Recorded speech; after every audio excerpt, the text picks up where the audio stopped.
नमस्कार दोस्तों, मैं हूं नीरज राय और स्वागत है आपका फार्मा हर्ट्स में। दोस्तों, आज की वीडियो में हम बात करने वाले हैं ह्यूमन एनाटॉमी एंड फिजियोलॉजी के एमसीक्यूज के बारे में।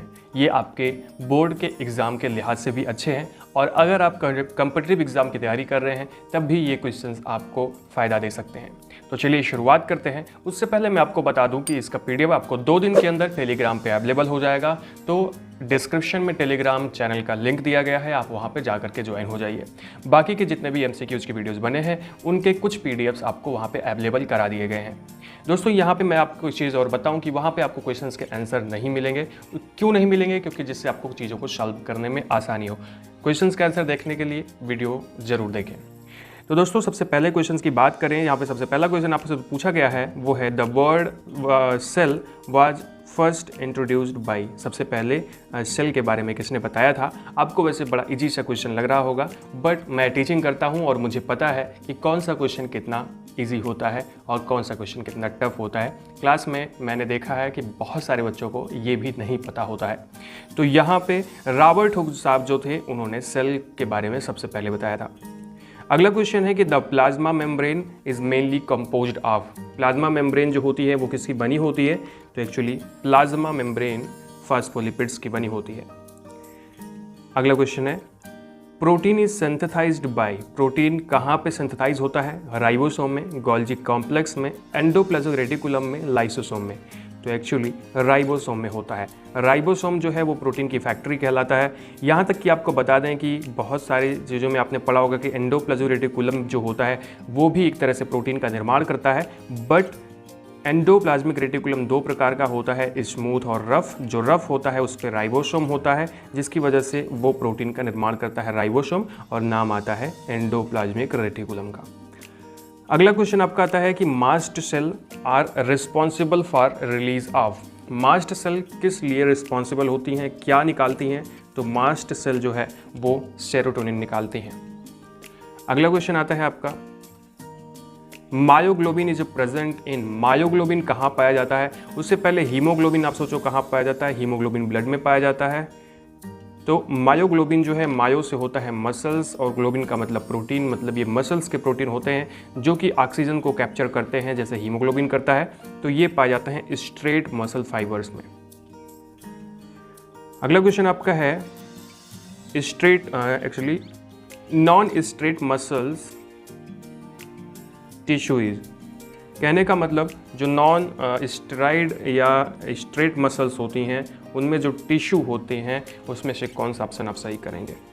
तो उसके जो टिश्यूज़ होते हैं उसको हम अपने इच्छा के कंट्रोल में नहीं ले सकते हैं। तो इसका सही आंसर है B, not under the control of the will. ये अनैच्छिक टिश्यू होते हैं, नॉन वॉलंटरी होते हैं। अगला क्वेश्चन आपका आता है axon and dendrites are part of. Axon और डेंड्राइट किसके भाग होते हैं? बहुत आसान है, न्यूरॉन्स के भाग होते हैं एक्सॉन और डेंड्राइट। अगर आपने देखा होगा तो कुछ इस तरह का होता है, ठीक है। अगले क्वेश्चन पे आते हैं कि the lymphatic tissue are concern with. Lymphatic tissue किससे संबंधित है? ना तो पैनक्रियास से है, ना ब्रेन से है, ना आप नहीं कर सकते क्योंकि अभी स्प्लीन है। तो स्प्लीन जो है लिम्फेटिक सिस्टम का भाग होता है। तो यहाँ पे सही मायने में ये आंसर सही है। नेक्स्ट क्वेश्चन आपका है कि the visceral muscles are present in. Visceral muscles कहाँ प्रेजेंट होती हैं, कहाँ पे होती हैं? तो रेस्पिरेटरी ट्रैक में विसरल मसल्स पाई जाती हैं।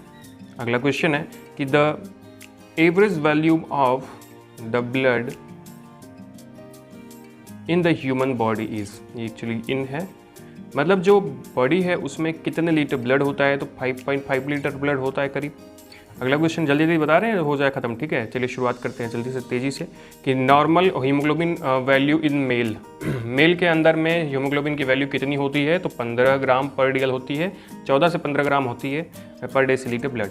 अगला क्वेश्चन है erythrocyte are formed in. Erythrocyte मतलब आरबीसीज कहाँ बनती हैं? तो सर आरबीसीज जो होती हैं वो कहाँ बनती हैं? लिवर में भी बनती हैं, स्प्लीन में भी बनती हैं, बट जब बच्चा होता है तो मतलब जब वो बच्चा भ्रूण होता है उस टाइम पे। बट एडल्ट में क्योंकि पूछ रहा है, एक्चुअली एडल्ट ही पूछता है नॉर्मली, तो आपके रेड बोन मैरो जो है वहाँ पे आपका एरिथ्रोसाइट बनता है।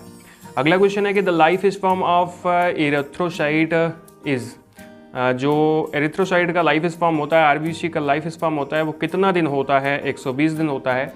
इसी तरह से डब्ल्यूबीसी का पूछ ले तो 2 से 10 दिन होता है। कुछ डब्ल्यूबीसीज ऐसी होती हैं जो 2 से 3 साल तक चलती हैं, वो एक्चुअली मेमोरी सेल्स होती हैं, वो हम लोग इम्यूनिटी में पढ़ते हैं।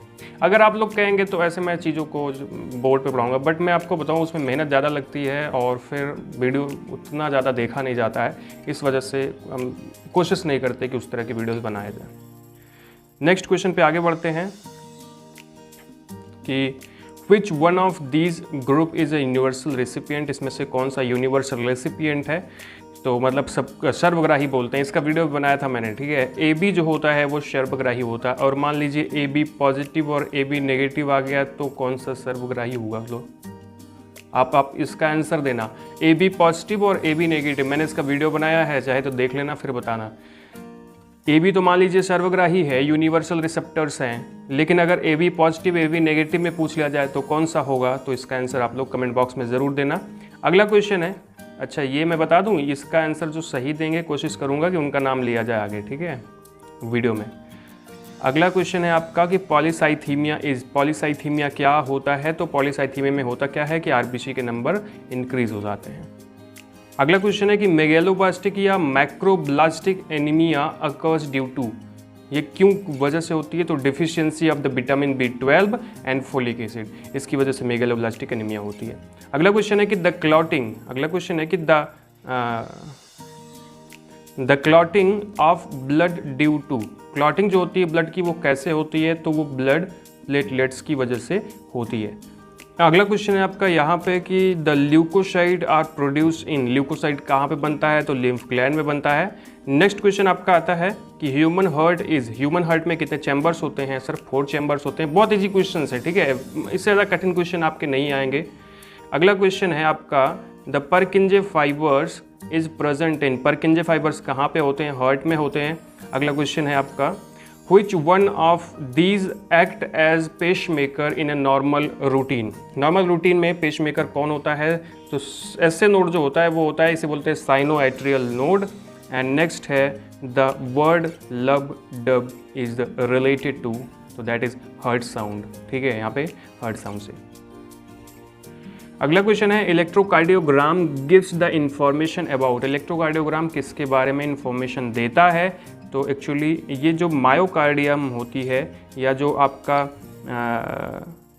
एक्चुअली आपके जो हार्ट की मसल्स हैं वो किस तरह से पंप कर रही हैं, वो इससे बोलते हैं स्टेट ऑफ मायोकार्डियम, इसके बारे में बताता है, ठीक है। अगला क्वेश्चन है कि the amount of the blood expelled during each concentration is the stroke volume, कहने का मतलब एक बार कंसंट्रेशन हुआ आपका हृदय शुक्ला, उस टाइम पे कितना ब्लड निकला, वो होता है स्ट्रोक वॉल्यूम, करीब 70 ml होता है 1 बीट में।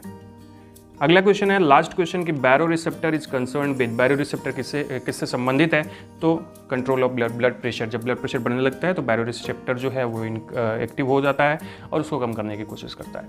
दोस्तों ये था आज का वीडियो जिसमें हमने आपको बताया कुछ ऐसे क्वेश्चंस के बारे में। तो अगर आपको ये वीडियो अच्छा लगा हो तो चैनल को सब्सक्राइब कर दीजिएगा, वीडियो को लाइक कर दीजिएगा, शेयर कर दीजिएगा अपने दोस्तों के साथ, हमें इंस्टाग्राम पे भी फॉलो कर लीजिएगा। Thank you.